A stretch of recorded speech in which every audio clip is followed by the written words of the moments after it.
அன்பு நேயர்கள் அனைவருக்கும், அன்பு மாணவர்களுக்கும், அன்பு நண்பர்களுக்கும் கணியரின் அன்பான வணக்கம். இன்றைக்கி நாம் பார்க்க இருக்கிறது எளிய முறையில் பலன் பார்க்குற விதிமுறைகள் என்ன.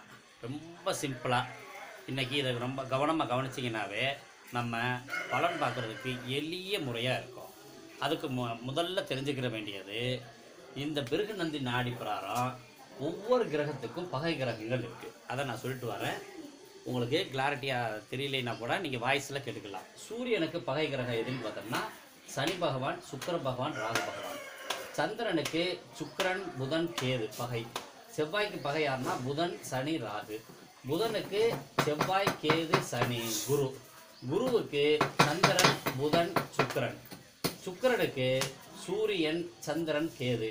சனிக்கு செவ்வாய், கேது, சூரியன். ராகுக்கு சந்திரன், செவ்வாய், சூரியன். கேதுக்கு சூரியன், சனி, புதன், சந்திரன். இந்த கிரகங்கள்லாம் பகை கிரகங்கள். அதாவது பகை கிரகங்கள்லாம் என்ன அப்படின்னு பார்த்தோம்னா, ஒரு கிரகம் நிற்குதுன்னா அந்த கிரகம் தான் கொடுக்க வேண்டிய நற்பலன்களையோ அல்லது தீய பலன்களையோ அதற்கூட இருக்கிற கிரகம் தடுக்கும். அதுதான் முக்கியம். இப்போ நல்ல பலனை தர வேண்டிய சூரிய பகவான் நல்ல பலனை தரணுன்ற சூழ்நிலை இருக்கும்போது அவர் இருக்கிற ராசியிலையோ அல்லது அவருக்கு 1, 5, 9 அல்லது 3, 11 சனி பகவான் இருந்தார்னா அவர் கொடுக்க வேண்டிய அனைத்து நற்பலன்களையும் கெடுத்துவார்.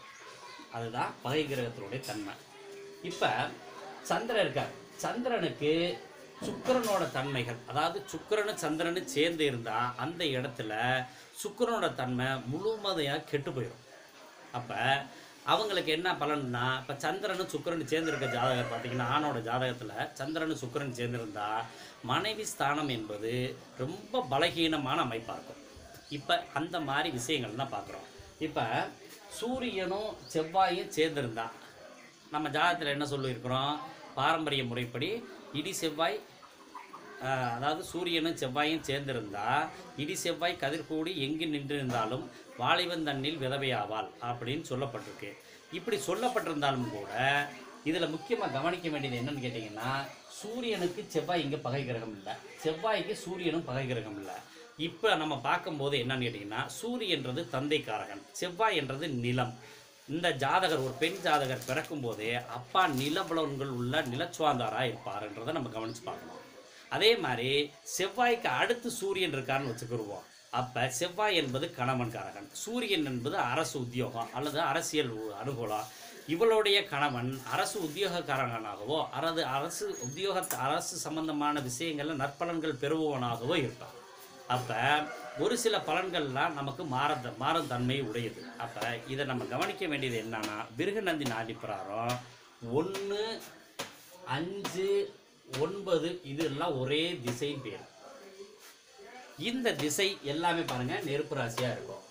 அதே மாதிரி நிலத்துக்கு போட்டோம்னாலும் 1, 5 நில ராசிகளாக வரும். காற்றுக்கு போட்டாலும் காற்று ராசி 1, 5, 9. நீர் ராசிக்கு போட்டாலும் 1, 5, 9 நீர் ராசிகளாக வரும். அப்போ இந்த ராசிகள் 1, 5, 9 ஒரே திசைன்னு பேர். அதே மாதிரி இந்த 3வது ராசிக்கும் 11ஆம் ராசி 3, 7, 11 ரொம்ப முக்கியமான கவனிக்க வேண்டியது. இதெல்லாம் இதற்கு ஆப்போசிட் பண்ணக்கூடிய திசைகள்.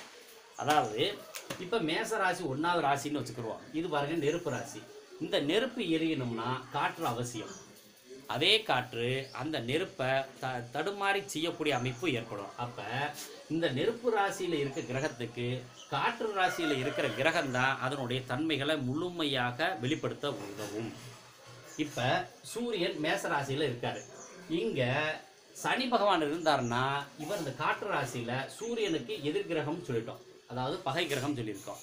அப்போ சூரியன் நிற்கும் ராசிக்கு 3, 7, 11 சனி பகவான் இருந்தால் அவர் அரசு உத்தியோகங்கள் வாங்க முடியாது, அரசியலுக்குள்ளே போக முடியாது, அரசு சம்பந்தமான விஷயங்கள் எதுலேயுமே அனுகூலம் கிடைக்காது. இப்போ ஒரு சாதாரண விஷயம், ஒரு அரசு ஏதாவது எல்லாருக்கும் ஒரு விஷயம் கொடுக்குறாங்கன்னா இந்த ஜாதகருக்கு கிடைக்காது அப்படின்னு நம்ம சொல்லணும். அப்போ இது உண்மையா இல்லையா அப்படின்னாக்க, இந்த நாடி முறைப்படி மிக முக்கியமாக பார்க்க வேண்டியது கிரகங்களை அடுக்கிற முறை. டிகிரி வைஸாக நம்ம 1/1 ஆகணும். இப்போ இந்த ராசியில் 1வது டிகிரியில் இருந்து 30 டிகிரி இருக்குது. அப்போ இந்த 15வது டிகிரியில் சூரியன் இருக்காருன்னு வச்சுக்குவோம். இங்கே 14வது டிகிரியில் சனி இருக்காருன்னு வச்சுக்குவோம். அப்போ சனிக்கு அடுத்து சூரியன் இருக்காருன்னு நம்ம எடுத்துக்கணும். சனிக்கு அடுத்து சூரியன் இருக்காரு எடுக்கணும். மேசராசி முதல் ராசி, அதனால் நமக்கு வந்து சனி அதுக்கு அடுத்துன்னு சொல்லக்கூடாது. இங்கே 14ஆம் டிகிரியில் இருக்கிற சனி முதலையும் 15ஆம் டிகிரியில் இருக்கிற சூரியன் ரெண்டாவது இருக்கும். இப்போ சூரியனும் சனியும் சேர்ந்து இருக்கிறாங்க. இதுக்கு எப்படி பலன் சொல்லணும் அப்படின்னு பார்த்தோம்னா, சூரியனுக்கு அடுத்து சனி இருந்தால் தந்தை கடின உழைப்பாளி அப்படின்னு எடுக்கணும். சனிக்கு அடுத்து சூரியன் இருந்தால் தந்தை ஓனராக இருப்பார். அதாவது ஒருத்தர் ஜனன ஜாதகத்தில் ஒரு பையன் குழந்தையோட ஜாதகத்தில் சூரியனுக்கு அடுத்து சனி இருந்தால் ஜாதகனுடைய தந்தை கடின உழைப்பாளி அப்படின்னு சொல்லணும். சனிக்கு அடுத்து சூரியன் இருந்தால் அப்போ உழைப்புக்குரிய கிரகம் சனி பின்னாடி போயிருந்தா அப்போ சூரியன் முன்னாடி வந்துடுது. இவர் வந்து மற்றவங்களை வேலை வாங்குகிற தகுதி படைத்தவர்னு சொல்லலாம். இதுதான் அந்த அடுக்கிற முறையினால் நமக்கு கிடைக்கக்கூடிய விஷயம்.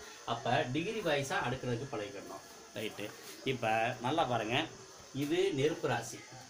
நெருப்பு எரியணும்னா காற்று தேவை. அந்த காற்று அளவோடு இருந்துச்சுன்னா அது தீபம் போல் அழகாக எரியும். அதே காற்று அதிகமாச்சுன்னா அந்த நெருப்பு பற்றி கொள்ளும். அப்போ முதல் 1வது ராசியை 3வது ராசி தான் இயக்குகிறது. அதாவது அதை கண்ட்ரோல் பண்ணுறது எல்லாமே இந்த 3வது ராசியில் தான் இருக்குது. நில ராசிக்கு பாருங்கள், நிலத்துக்கு நீர் தேவை. அதே நீர் அதிகமாக இருந்துச்சுன்னா அந்த பயிரை அழுகி போயிடும். காற்றுக்கு 3வது ராசி நெருப்பு தேவை. அப்போ ஒவ்வொன்றுக்கும் ஒவ்வொரு விஷயம் தேவை. அப்போ ஒரு ராசியினுடைய ரொம்ப முக்கியமாக எடுத்துக்கிற வேண்டியது 3வது ராசி, 7வது ராசி, 11ஆம் ராசி. இதுதான் அனைத்து விஷயங்களையும் அந்த ராசிக்கு நிர்ணயம் செய்வது. ஒருத்தருக்கு நல்ல பலன் கொடுக்கலாமா, ரொம்ப தீய பலன் கொடுக்கலாமா, அது ஒன்று. அடுத்தது 1, 5, 9ஆம் ராசிகள். இது வந்து ஒருத்தரோட ஒருத்தர் கனெக்ட் ஆகிறது. இதில் பகை கிரகங்கள் இருந்தாலும் அந்த தன்மைகள் மாறும். இப்போ முதல் ஸ்டெப்பு என்னன்னு கேட்டிங்கன்னா, பகை கிரகங்கள் என்னான்னு பார்த்துக்கணும். 2வது ஸ்டெப்பு என்ன பார்க்கணும் அப்படின்னு கேட்டிங்கன்னா, ஒரு ராசியில் என்ன கிரகம் இருக்குதுன்னு பார்க்கணும். அப்போ அந்த கிரகம் அந்த ராசியினுடைய தன்மையில் தான் பிரதிபலிக்கும். அதாவது இப்போ சூரியன் மேச ராசியில் இருந்தால் தந்தை என்ன சொல்லுவோம், வேகமானவன் சொல்லுவோம். அதே சூரியன் நில ராசியில் இருந்தானா தந்தை, சூரியன் வந்து நில ராசியில் இருந்தானா அந்த ரிஷப ராசியினுடைய தன்மையில் தான் தந்தை இருப்பார். அப்போ மிதுன ராசியில் இருந்தால் அவரோட தன்மைகள் காற்றுத்தன்மையினுடைய ராசியில் இருக்கிறதுனால அதிகமாக படித்தவராக, ஏன்னா புதனோட வீடுன்றதுனால படித்தவராகவும் சாதுரியம் மிக்கவராகவும் இருப்பார். 4வது ராசியான கடகரத்தில் நீர் ராசியில் இருந்தார்னா தந்தை தாயை போல வழங்குவார், தாய்மை உணர்வு உடையவர். அப்போ இங்கே சூரியன்ற கிரகம் மாறவே இல்லை, ஆனால் ராசியினுடைய தன்மைகள் மாறும் பொழுது அந்த தந்தை மாற்றம் அடைகிறார். அப்போ ஒரு கிரகம் ஒரு ராசியில் தனித்து நின்றால் அந்த கிரகத்தினுடைய ராசி தான் வேலை செய்யும், அந்த ராசி காரகத்தன்மை தான் வேலை செய்யும். அதை நம்ம முக்கியமாக புரிஞ்சுக்கணும். இந்த ஸ்டெப்பு புரிஞ்சிட்டாவே போதும். ஏன்னா இப்போ சந்திரனை வச்சு தான் நம்ம எல்லாருக்கும் பலன் சொல்கிறோம். இப்போ மீன ராசிக்காரர் எப்படி இருப்பார், பேராசிரியர் மாதிரி இருப்பார். அதே தனுசு ராசிக்காரர் எப்படி இருப்பார், வாத்தியாராக இருப்பார். அப்போ இந்த ராசி தன்மைகள் மாறும் பொழுது அங்கே இருக்கிற சந்திரனுடைய தன்மைகள், சந்திரன்றவர் ஒருத்தர் தான், ஆனால் ராசி தன்மை மாற மாற அவங்களுடைய குணங்கள் மாறுது. அப்போ ஒரு கிரகத்தை பற்றி நம்ம எடுத்துக்கணும்னா என்ன செய்யணும் அப்படின்னு பார்த்தீங்கன்னா, எந்த ராசியில் ஒரு கிரகம் இருக்கோ அந்த ராசியினுடைய காரகத்தன்மையில் அந்த கிரகம் விளங்கும். இப்போ ஒரு பெண்ணோட ஜாதகத்தில் செவ்வாய் கணவன் காரகன் எப்படி இருக்காருன்னு பார்க்குறோம். அப்போ செவ்வாய் வந்து நீர் ராசியில் இருக்கார். இங்கே நம்ம நீசமாக இருக்கார். இருந்தாலும் கூட ஜாதகரோட தன்மை எப்படி இருக்கும், ஜாதகரோட கணவன் அவன் எதற்கெல்லாம் எடுத்ததுக்கெல்லாம் பயந்தவனாகவும் என்றாலும் கூட மனசாட்சி உடையவனாகவும் தாயுள்ளமுடைய படைத்தவனாகவும் அனைத்து சுபாவங்களும் அவனுக்கு ஒரு நடுக்கம் இருக்க மாதிரியும் நம்ம எடுத்துக்கணும் ஒரு பெண் ஜாதகம். அதே இதில் இந்த ஒரு பெண்ணோட ஜாதகத்தில் செவ்வாய் இங்கே இருக்கார். இது சனியோட வீடு செவ்வாய். கடின உழைப்பாளி யார், செவ்வாயோட தன்மை. செவ்வாயோட தன்மைகள் இங்கே 2வது தான் வருது. ராசியோட தன்மை சனியோட வீடுன்றதுனால கடின உழைப்பாளி, மூர்க்கத்தனம் மிக்கவன். புரியுதா இல்லையா? அப்போ நம்ம ரொம்ப எடுத்துக்கிற வேண்டியது முதல்ல எந்த கிரகம் எந்த ராசி வீட்டில் இருக்காங்கன்னு பார்க்கணும். அந்த ராசியினுடைய தன்மை அந்த கிரகத்தை பிரதிபலிக்கும். இதை எடுத்துக்கணும். ஒரு கிரகம் தனிச்சுன்னா அதுக்கு அந்த ராசியோட தன்மைகள் பிரதிபலிக்கும். ஒரு கிரகத்தை இன்னொரு கிரகம் சேர்ந்தால் அந்த கிரகத்தினுடைய காரகத்தன்மை தான் இந்த கிரகம் கொடுக்கும். இப்போ இங்கே செவ்வாய் இருக்காரு, இதே வளர்வரை சந்திரன் இருக்காரு. இந்த செவ்வாயோட வேலையை செய்யாது, இங்கே சந்திரனோட வேலையை இந்த செவ்வாய் செய்யும். சந்திரனோட தன்மைக்கு செவ்வாயோட தன்மை வேலை செய்யும். அப்போ இந்த உச்ச செவ்வாயாக இருந்தாலும் இங்கே வளர்வரை சந்திரனாக இருக்க பட்சத்தில் இவங்க பார்த்திங்கன்னா நல்ல ஒரு குணசாலி, அதாவது நீதி நேர்மை தவறாதவன், முரட்டுத்தனம் அற்றவன், ஆனால் பலம் கொண்டவனாக சொல்லணும். அப்போ ஒரு கிரகம் தனிச்சிருந்தா அந்த கிரகம் அந்த வேலையை அது செய்யாது. இன்னொரு கிரகத்தோடு சேரும் பொழுது அந்த சேரும் கிரகத்தினுடைய தன்மையை தான் இந்த கிரகம் செய்யும். ரைட்டா? அப்போ இப்படி இருந்தாலும் சரி, இன்னொரு கிரகத்தால் பார்க்கப்பட்டாலும் சரி, இன்னொரு கிரகத்தோட இணைஞ்சிருந்தாலும் சரி, பார்க்கப்பட்டாலும் இந்த கிரகம் அந்த பார்க்கப்படும் கிரகத்தினுடைய காரகத்தன்மையை வேலை செய்யும். இப்போ மேசராசியில் சூரியன் இருந்தாருன்னு சொன்னோம்.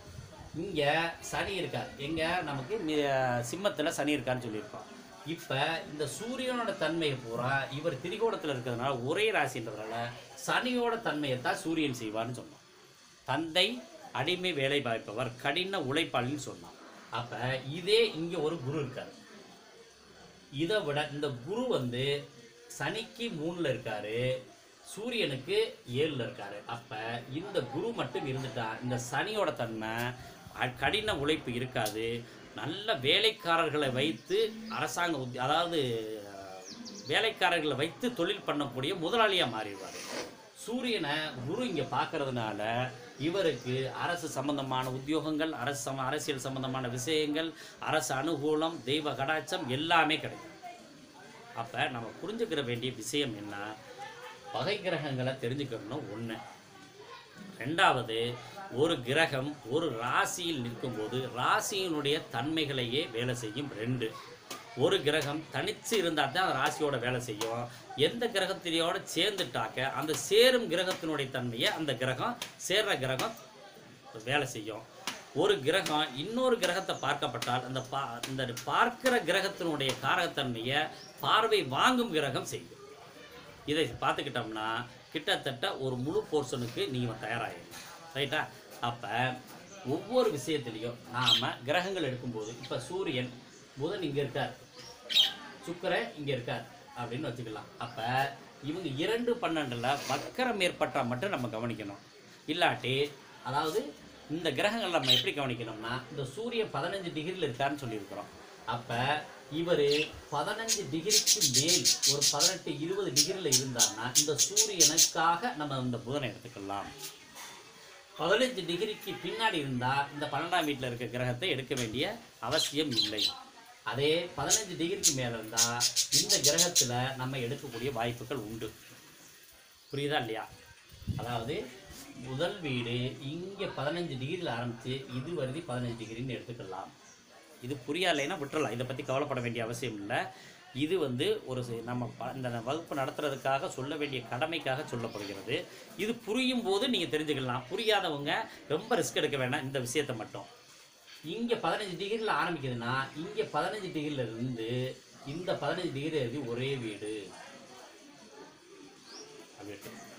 அதுக்காகத்தான் 2-12 கவனத்தில் எடுத்துக்கோங்கன்னு சொல்லி நாடி ஜோதிடத்தில் கொடுத்துருப்பாங்க. இப்போ நமக்கு 2-12 நீங்கள் முதல் வகுப்பில் வேண்டியது இல்லை, நீங்கள் ரிஸ்க் எடுக்க வேண்டாம். அதனால் நமக்கு 1, 5, 9, 3, 7, 11 இதை மட்டும் நம்ம எடுத்துக்கிட்டோம்னா, இப்போ நீங்கள் உங்கள் ஜனன சார்ட்டை போடுங்க. உங்கள் சார்ட்டில் வந்து முதல்ல எல்லா ராசி சக்கரத்தை கிரகங்களை அடைவு பண்ணுங்கள். அதுக்கு அடுத்து டிகிரி வாய்ஸாக ஒவ்வொரு டிகிரியும், அதாவது அந்தந்த கிரகங்கள் நிற்கிற டிகிரியை வந்து வரிசைப்படுத்தணும்.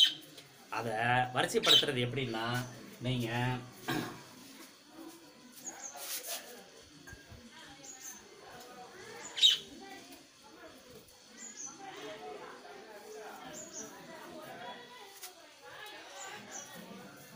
இது கிழக்கு, இது மேற்கு, வடக்கு, தெற்கு. இப்போ கிழக்கு, மேற்கு, வடக்கு, தெற்கு போட்டாச்சு. மேசம் கிழக்கு, இந்த ராசிகள் எல்லாம் கிழக்கு ராசிகள்.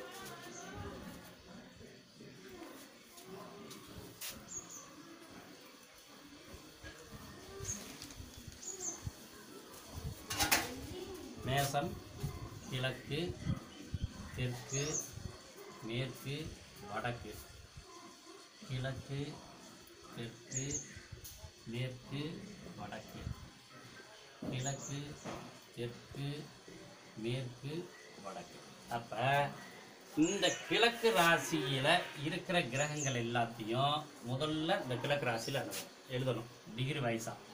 அப்போ இதில் எந்த டிகிரி கம்மியாக இருக்குதோ, கிழக்கு ராசியில் எந்த கிரகம் டிகிரி கம்மியாக இருக்கோ அதை முதல்லையும், அதுக்கு அடுத்து அதை விட அதிகமாக இருக்க கிரகத்தை ரெண்டாவதும், அதை விட அதிகமாக இருக்க கிரகத்தை மூணாவதும், அதை விட அதிகமாக கிரகத்தை நாலாவது எழுதலாம். ஒருவேளை கிழக்கு ராசியில் எந்த கிரகம் இல்லைன்னா இதில் எழுத வேண்டிய அவசியம் இல்லை. அதுக்கு அடுத்து தெற்கு ராசியில் அதே மாதிரி முதல்ல எந்த கிரகம் கம்மியான பாகையில் இருக்காங்களோ அந்த கிரகத்தை முதல்ல எழுதணும். அதுக்கு அடுத்தது ரெண்டாவது எழுதணும், அதுக்கு அடுத்து மூணாவது எழுதணும், அதுக்கு அடுத்து நாலாவது எழுதணும். அப்போ இதில் கிரகங்கள் இருந்தால் எழுதலாம், கிரகங்கள் இல்லைன்னா எழுத வேண்டிய அவசியம் இல்லை. இதை அடுக்கி வச்சுட்டு அதுக்கு பின்னாடி நாம் என்ன பண்ணுறோம், அந்த கிரகம் ஒருத்தர் ஒரு கேள்வி கேட்க வராரு, ஐயா நான் வீடு கட்டலாமா அப்படின்னு கேட்க வராரு. அப்போ கேட்க வரும்போது ஜனனகால கிரகங்களை எப்படி எடுத்துக்கணும் இந்த நாடி ஜோதிடத்துலன்னா, இவரோட வாழ்க்கையில் பிறந்ததுலேருந்து இவர் ஜாதக பிரகாரம் என்ன நடக்கும் அப்படின்றத பார்க்குறது இந்த கிரகங்களை அடுக்கி வச்சு பார்க்குற முறை. அடுக்கி வச்சு பார்க்குறதுனால வாழ்நாள் முழுவதும் இவர் பிறந்ததுலேருந்து இறக்கும் வரை அவருக்கு என்னென்ன நடக்கும்லாம் நம்ம மொத்தமாக எழுதி வைக்கலாம். சரி, எப்பொழுதும் நடக்கும் அப்படின்னு கேட்குறதுக்கு கோச்சார முறை. எப்போது நடக்கும் அப்படின்னு பார்க்குறதுக்கு இப்போ என்ன கோச்சாரம், என்ன கிரகங்கள் எந்த ஜன்ன ஜாதகத்தோட எந்தெந்த கிரகங்கள் எப்படி மிங்கிலாகிறாங்கன்னு பார்த்தோம்னா இப்பொழுது நடக்கிறத சொல்லலாம். எப்போதும் நடக்கிறத சொல்கிறதுக்கு ஜனன ஜாதக முறை, இப்பொழுது என்ன நடக்கும்னு சொல்கிறதுக்கு கோச்சாரத்தோட ஜனன ஜாதகத்தை நம்ம பயன்படுத்திக்கலாம். ஆக இப்போ நான் உங்களுக்கு சொல்லி கொடுத்துருக்கிறதுக்கு பகை கிரகங்கள் 1, அடுத்தது கிரகங்கள் எந்த வீட்டில் நிற்கிறோம் அந்த வீட்டினுடைய காரகத்தன்மை தான் அந்த கிரகங்கள் பிரதிபலிக்கும்ன்றது 2. ஒரு கிரகம் இருக்குன்னா அந்த கிரகத்தோட எந்த கிரகம் சேருதோ அந்த சேர்ற கிரகத்தினுடைய தன்மையைத்தான் அந்த கிரகம் பிரதிபலிக்கும்ன்றது 3. பார்க்கிற கிரகத்தோட தன்மையை அவர் பிரதிபலிப்பான்றது 4. ஆக இந்த இதுகளை நம்ம பார்த்துக்கிட்டோம். அடுத்தது 1, 5, 9